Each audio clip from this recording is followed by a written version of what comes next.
Hi, Paul. Thanks for being here with me. I'm here with Paul. What's the pronunciation of your second name? Oh, it's tricky. It's okay In either way, but it is officially Ingram, not Ingram. Okay, Ingraham, but Ingram.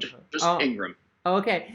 So, Paul is a Canadian colleague who has I can say amazing, but just saying amazing is not it's not enough.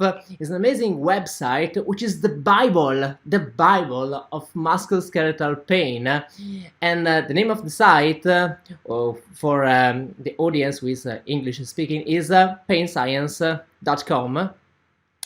Am I right? It's pain That science. is that is it. Painscience.com. Okay. And so, Paul, I think you made the greatest amount of scientific research review I can imagine. So, I want to interview you. I want to ask you some questions because no one better than you can give us an insight on what science says about certain topics about pain. So, who better than you can tell us what we know for sure or almost for sure? So, my first question is I found your website about 10 years ago. Maybe the name was still was saveyourself.ca. Yeah, back then it used to be saveyourself.ca, now Yeah, painscience.com. and I followed your drama when you change when you switch the domain. Yeah, I yeah, remember. that didn't go very smoothly. Yeah, and first I got upset with your site because I found you for your famous among the physical therapists fascia article because like almost everyone I started my activity with manual therapy, and so I was putting hands on people and on my patients, and I thought I was modifying the tissues, creating changes, and I thought that this was therapy.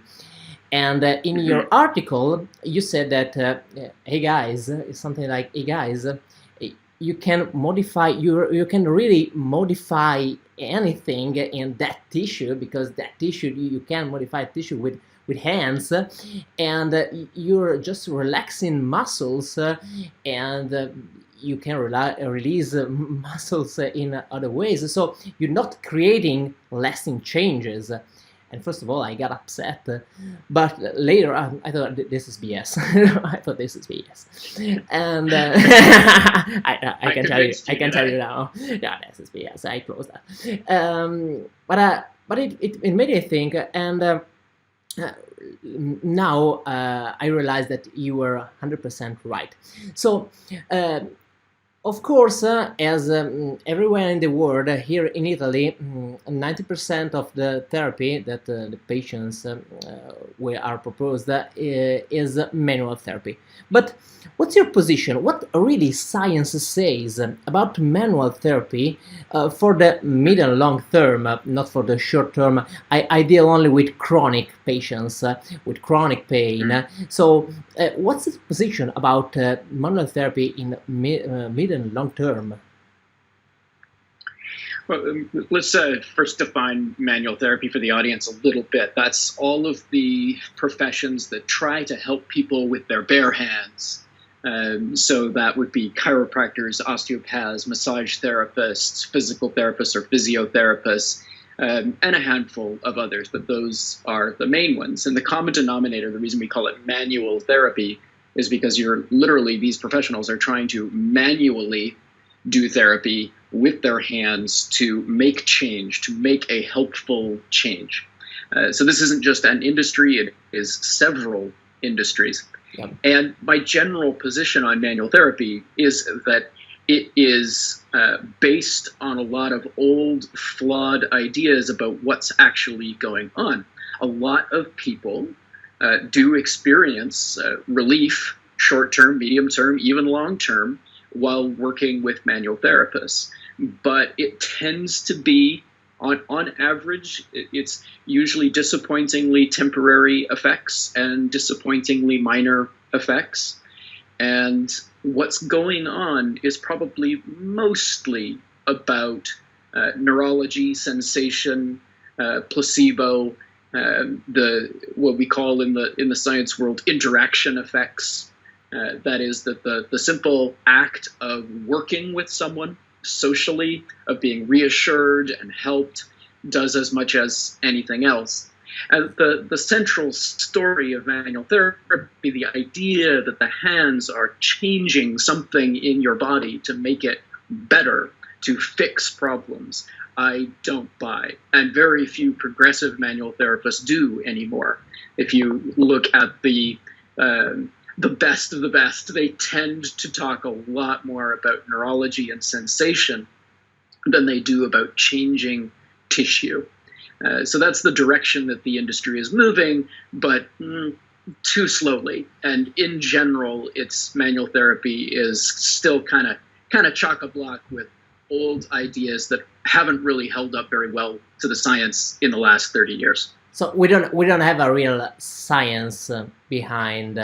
We have the science that says that your interaction, you can release muscle, of course you can, and it's nice to have your hands on something that is painful sometimes. Most of the time, but we don't have a real science behind that. Am I right? Yeah, basically no. And part of the problem is that a lot of professional manual therapists will claim that there is science behind what they do, but it tends to be limited and disappointing and mixed. And it's the story of the science of manual therapy for the last few decades is just basically one disappointment after another.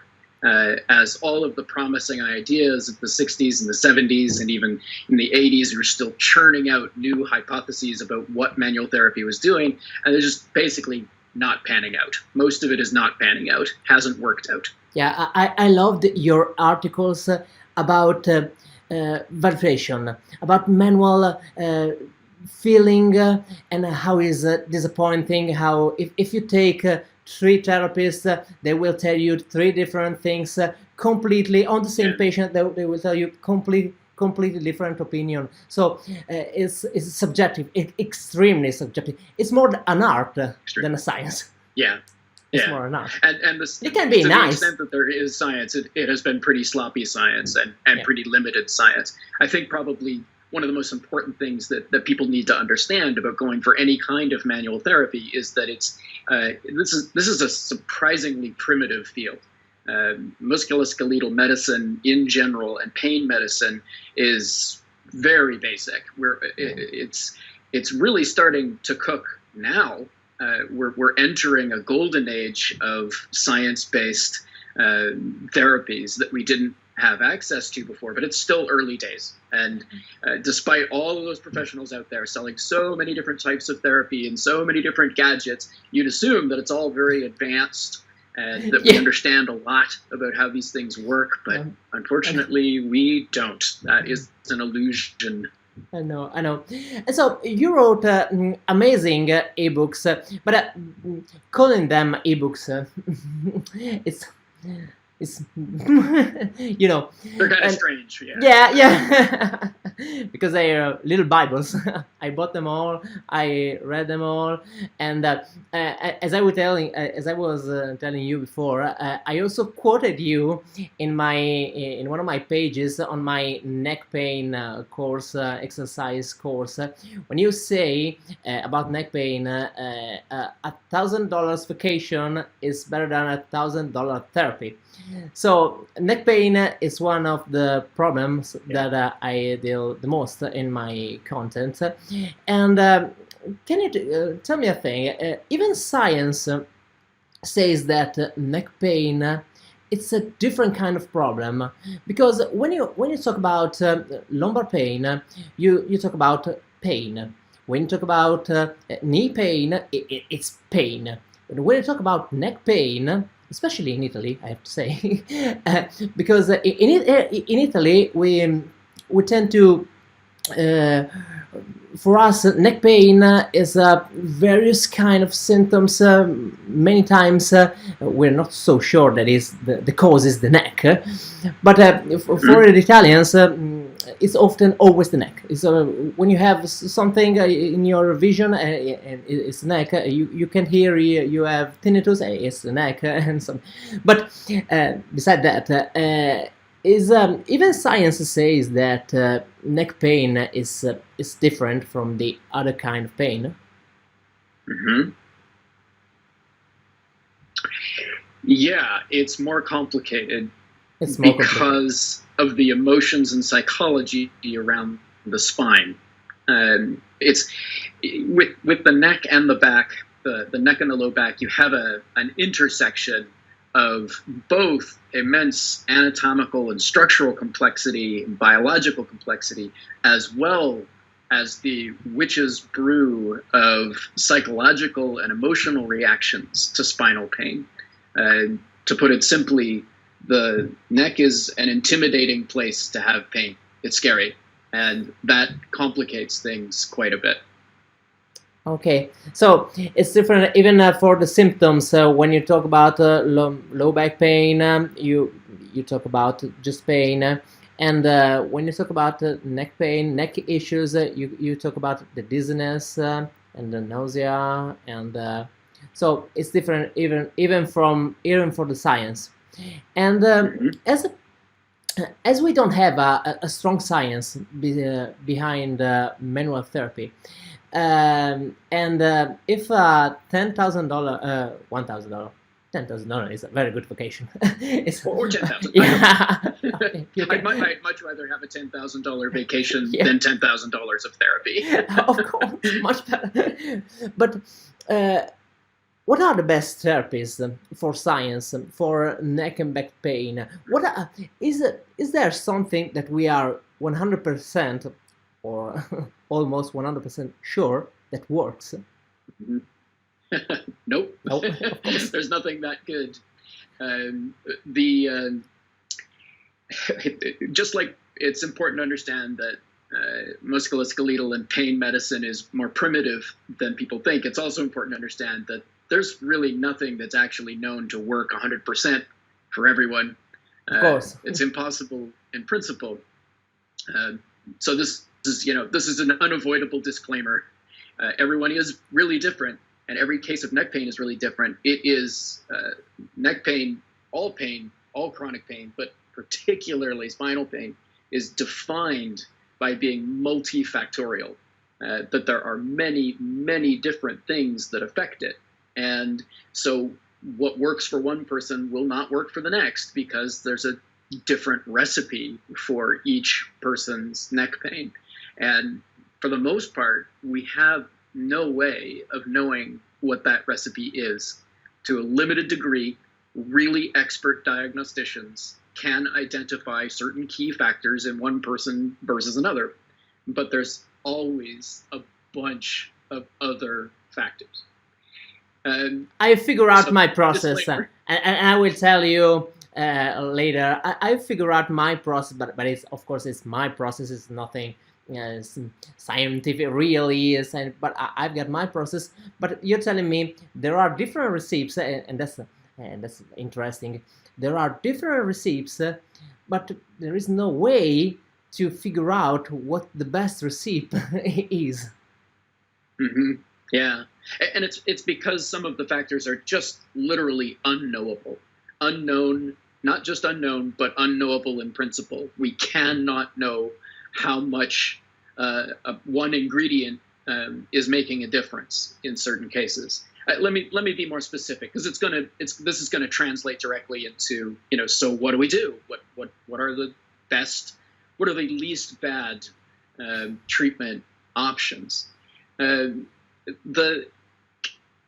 What is most often missed and not told to patients about most kinds of chronic pain, but especially spinal pain, is that there are many, many factors other than the kind of things they're usually told about, like there's something wrong with your spine, it's degenerated or arthritic, or a joint is out. That's what people are usually told. That's one of my favorites. The reality joint out is one of my favorites. Yeah, it's really common. Yeah. And it's the tip of the iceberg. There are a dizzying array, not just of proximate, immediate physical things that can cause pain, but a very impressive array of systemic vulnerabilities, both specific and systemic vulnerabilities, and especially the weird properties of chronic pain itself. And what I mean by that is basically that no matter what the cause, chronic pain can get weird and out of proportion and can have very little correlation with what's going on. And that's a property of pain. So often you're not dealing with whatever is causing the pain, but the way the pain itself is getting kind of screwy, like a false alarm. So the problem is the pain, not the diagnosis. The problem is the pain. It's both. It's both. It's so for instance, you can start very often acute pain. So when you first get a blast of neck pain, you wake up with a crick in the neck. Is this a concept in Italian, the crick in the neck? Not so much.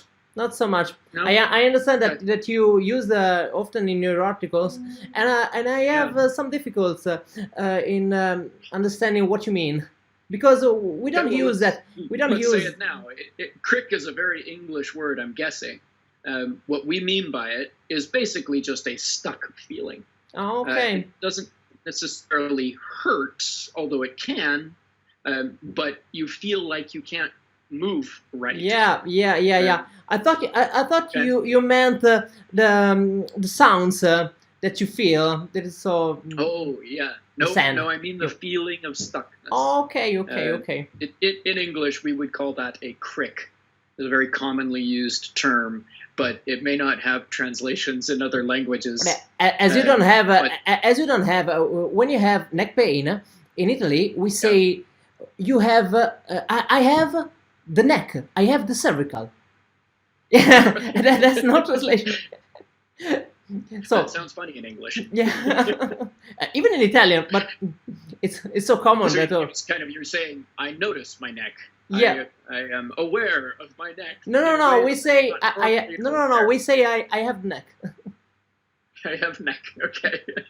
So suppose you wake up and you have neck. Yeah. There may actually be in many cases there probably is some physical trigger for that sensation. It might be very hard to figure out what it is, but it may very well be an actual small mechanical problem in your neck. That's one thing. But then over time, if it doesn't go away and it turns into a chronic problem, in addition to the original cause, you also get a problem with dysfunctional pain. 2 for 1.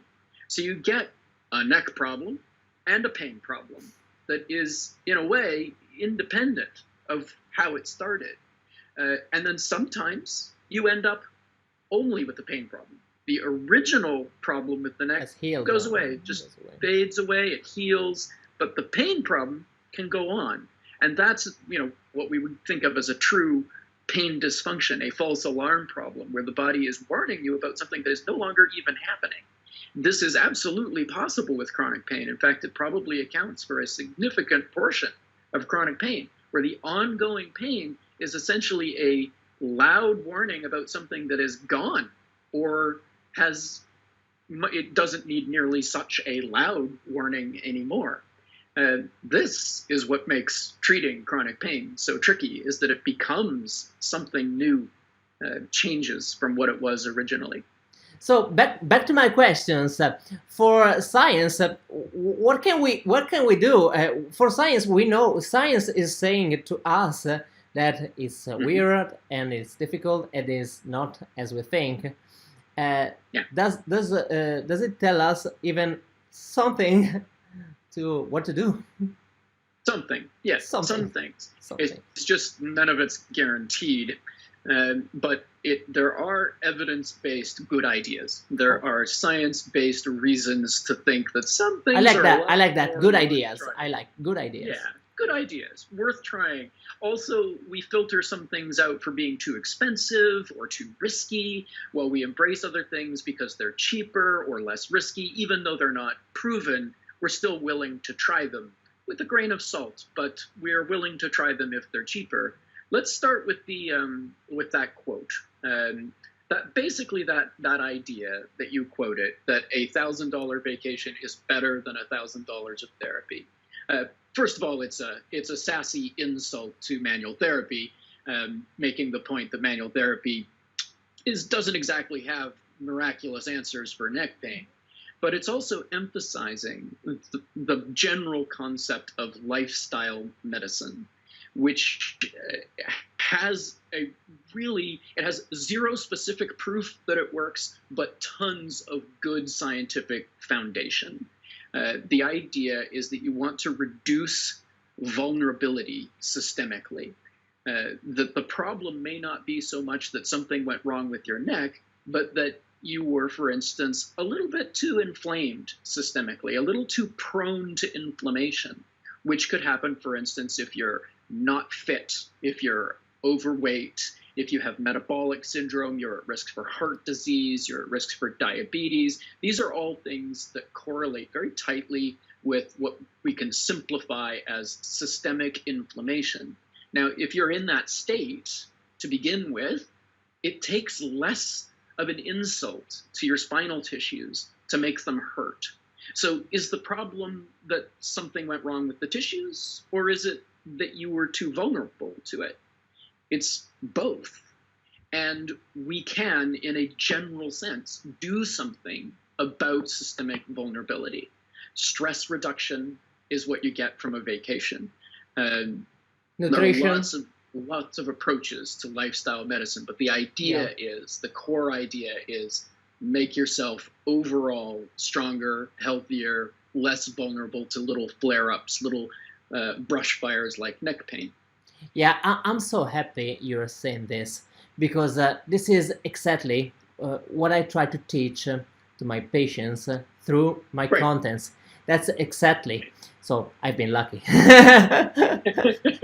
And we're on the same page. That's nice. Yeah, because I often say that the more you are generally in shape, the better it is, even for pain. So you have to keep an eye to your nutrition. You have to keep an eye to how much tension, nervous tension, do you accumulate, and everything. You have to get stronger, but not only in the neck, but you have to get overall stronger. So this will build a strong foundation for the reduction of your pain. So this is what I try to teach. I know that it's not 100% guarantees and everything, but now you're telling me that even science says that this is the best way to deal with chronic pain, because chronic pain is not only a mechanical issue. Mm-hmm. Yeah, the idea of reducing vulnerability, of lifestyle medicine, is not a proven therapy for any common body pain. But that's also a really high bar to clear. It would be very hard to study it. So we have to rely. You never have control over people's lifestyle. Mm-hmm. Another important one, which comes right out of this, and I think it's really in sync with what you're teaching, is neck exercise. Exercise is excellent general medicine. It is the closest thing there is to a miracle cure for anything. And some of the best evidence there is for what works for neck pain concerns exercise for the neck. It is not clear exactly which type of exercise. Oh, I'm sorry. I've been lucky again because I teach exercise, and so I've been lucky again. Well, or you read the research. Yeah, of course. We don't know for sure which type of exercise works the best. It might be any. It might just be literally any regular stimulation, any gentle challenges might do the trick. Or maybe it's actually that vigorously trying to strengthen your neck works best. We're not sure. But some kind of exercise is a really great idea. Okay. So, Paul, we're reaching the end of this interview, even if I would have so many things to tell you, because I'm reading your articles since I think 2000. When did you open your website? I started writing in the early 2000s, and the website was starting to become widely read by the mid 2000s. Okay, okay, and it was 2010, so I have 10 years of of stuff to tell you, but I know you're busy. We have Well, we we'll all have to have do it things to again do. sometime. So thanks for joining me for this interview. Thanks Well, so much, and see you next time. Bye bye. thanks, and good luck with your neck pain, everyone. Thank you. Thank you.